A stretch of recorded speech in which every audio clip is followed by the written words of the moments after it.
আজকে ৩টা business tips আপনাদের সাথে আমি শেয়ার করব। যেইগুলা ফলো করলে বিজনেস শুরু করাটা অনেকটা সহজ হয়ে যাবে। সর্বপ্রথম হলো আপনি ছোট করে শুরু করেন, কিন্তু কনসিস্টেন্সিটা বজায় রাখবেন।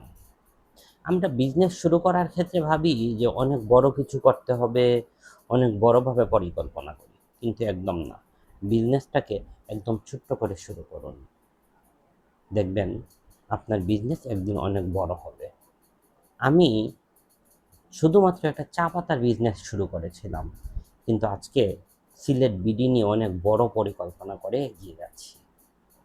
২ নাম্বার, সবাইকে আপনি খুশি করতে যাবেন না। আপনার টার্গেট অডিয়েন্স কারা এটা ঠিক করুন এবং তাদেরকে নিয়েই আপনি কাজ করুন। আমার অনেক ফ্রেন্ড সার্কেল মাঝে মধ্যে আমাকে বলে ওঠে যে আমার চা পাতা যেহেতু টি গোল্ড, বিশেষ করে টি গোল্ড চা পাতাটা যেহেতু অনেক দামি, তো ওরা আমাকে বলে যে তাদেরকে আমি একটু যেন চা পাতাটা গিফট করি। আমি শুরুতে করেছি, কিন্তু এটা যে সবসময় যে করতে হবে এমন কিন্তু কোনো কথা না। তো আমি সবাইকে খুশি করতে আমি রাজি না।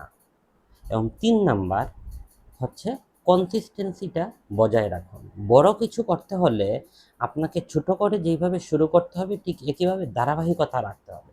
৩ নাম্বার জিনিসটা সবসময় মনে রাখবেন যে ধারাবাহিকতা জিনিসটাই কিন্তু আপনাকে সর্বোচ্চ শিখরে পৌঁছে দিবে।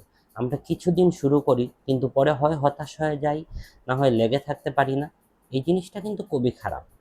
সো যেইটা করতে হবে আপনাকে লেগে থাকতে হবে, এবং এই লেগে থাকাই আপনাকে একদিন সফল করবে ইনশাল্লাহ। সো এই ৩টা বিষয় ফলো রাখবেন, ইনশাল্লাহ আপনার বিজনেস শুরু করাটা অনেকটা সহজ হবে। ধন্যবাদ।